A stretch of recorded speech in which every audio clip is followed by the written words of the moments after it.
जी अस्सलाम वालेकुम स्टूडेंट। हम point of intersection of a line and parabola discuss कर रहे थे। ठीक है, अब ये चूंकि आपको क्वाड्रेटिक इक्वेशन नज़र आ रही है, तो क्वाड्रेटिक इक्वेशन को जब आप सॉल्व करते हैं तो यहाँ से हमारे पास दो इक्वेशंस, दो आंसर्स आएंगे। ठीक है, उन दो आंसर्स का मतलब होगा एक्स की दो वैल्यूज आएंगे। उन एक्स की दो वैल्यूज को जब मैं वापस इक्वेशन नंबर 2 में पुट करूँगा या 1 में पुट करूँगा तो मेरे पास y की भी दो वैल्यूज आ जाएंगे। तो इस तरह से मेरे पास एक पॉइंट बनेगा x1 y1 और दूसरा पॉइंट बनेगा x2 y2। ठीक है, इसका मतलब ये होगा कि ये जो लाइन है ये इस पैराबोला को दो पॉइंट पर इंटरसेक्ट करेगी। कुछ इस तरह से लेट से मैं कहता हूँ ये लाइन जो है ये पैराबोला को दो पॉइंट पर इंटरसेक्ट करेगी। ठीक है, अगर मैं ये प्रूव करना चाहूँ कि ये लाइन जो है पैराबोला को सिंगल पॉइंट पर कट कर रही है तो इसका मतलब ये है कि दोनों पॉइंट का सेम जगह पर होना ज़रूरी है, और दोनों जगहों पे सेम होने का मतलब ये होगा कि हमारा जो डिस्क होगा वो ज़ीरो के इक्वल आना चाहिए। क्योंकि जब आप क्वाड्रेटिक इक्वेशन के रूट्स का बिहेवियर चेक करते हैं तो उसमें जब आपके पास डिस्क का आंसर ज़ीरो की इक्वल आता है तो उस केस में हम कहते हैं कि वो जो दोनों पॉइंट्स होंगे वो क्या होंगे, रियल एंड इक्वल होंगे, मतलब सेम पॉइंट होंगे ना। कॉमन सेंस की बात है कि अगर आपके पास क्वाड्रेटिक को सॉल्व करेंगे तो दो पॉइंट आएंगे। दो पॉइंट का मतलब ये है कि जो आपका इक्वेशन ऑफ लाइन है ये इक्वेशन ऑफ पैराबोला को दो डिफरेंट पॉइंट पर कट करेगा। तो अगर मैंने प्रूव ये करना है कि जो लाइन है ये इस पैराबोला को सिंगल पॉइंट पर कट करता है तो उसके लिए फिर दोनों पॉइंट का सेम पॉइंट पर होना लाजमी है। तो यहाँ से हम फिर ये बात लिखेंगे, ये जो बातें अभी आपको मैंने बताई हैं ये मैं यहाँ पर लिख देता हूँ। विच बीइंग क्वाड्रेटिक इन एक्स, मतलब यहाँ से आगे मैं बात कर रहा हूँ। ठीक है, which being a quadratic, which being a quadratic, which being a quadratic, which being a quadratic in x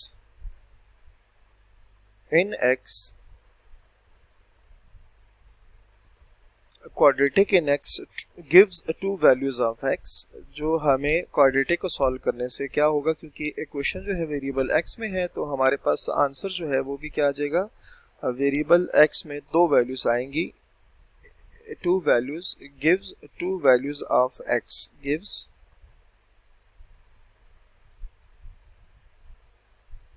to values of x. ठीक हो गया। अच्छा, अब ये जो दो वैल्यूज होंगे, these values are these values are the these values are the x coordinates, these values are the x coordinates of the common point, x coordinate of the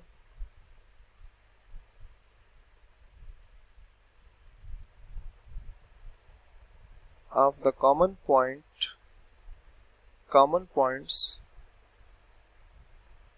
of 1 and 2।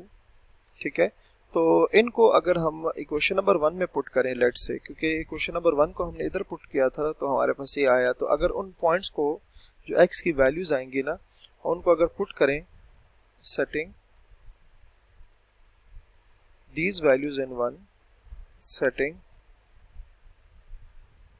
these values in equation number 1, we obtain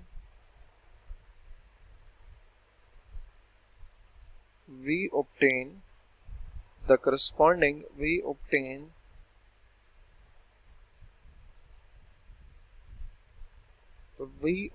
the corresponding ordinates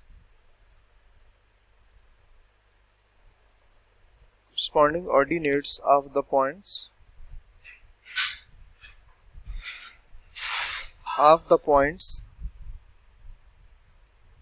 of intersection, points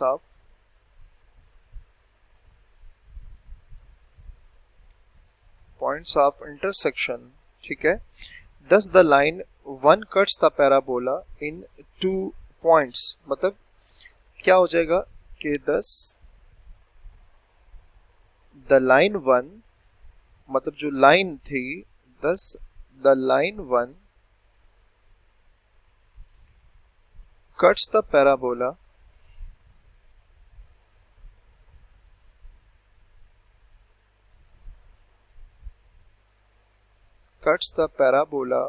to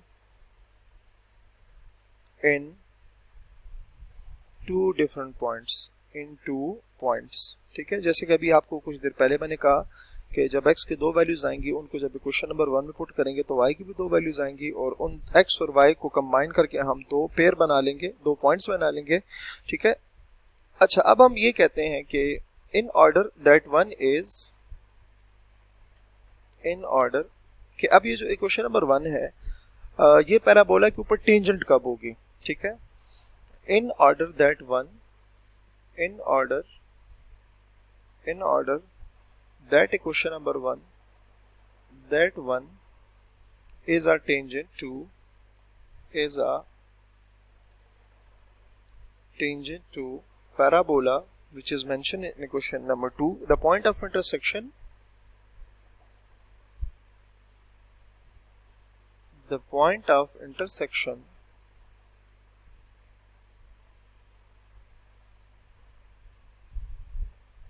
the point of intersection of a line and the parabola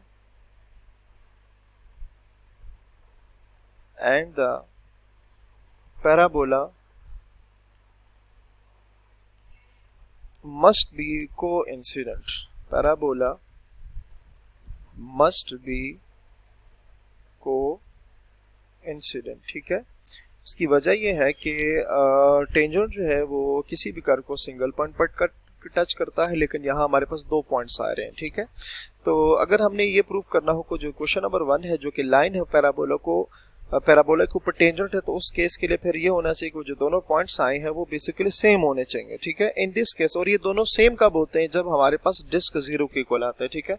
मतलब जो दो point हैं वो same कब होंगे, अगर हमारे पास disc जो है वो 0 के इक्वल आएगा, ठीक है। तो in this case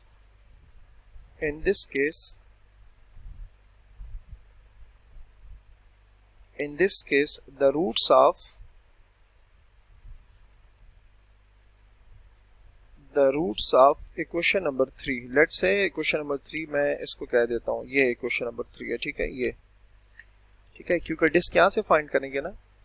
roots of equation number 3 should be real and equal, should be a real and equal, should be real and equal, ठीक है। तो अगर ये जो डिस्क है उसके मतलब रूट्स जो है वो रियल इक्वल तब आते हैं जब हमारे पास डिस्क जो है वो 0 के इक्वल होता है। तो इसको हम इंशाल्लाह नेक्स्ट वीडियो में कंटिन्यू करेंगे। अपना बहुत सारा ख्याल रखिए। अल्लाह हाफिज़।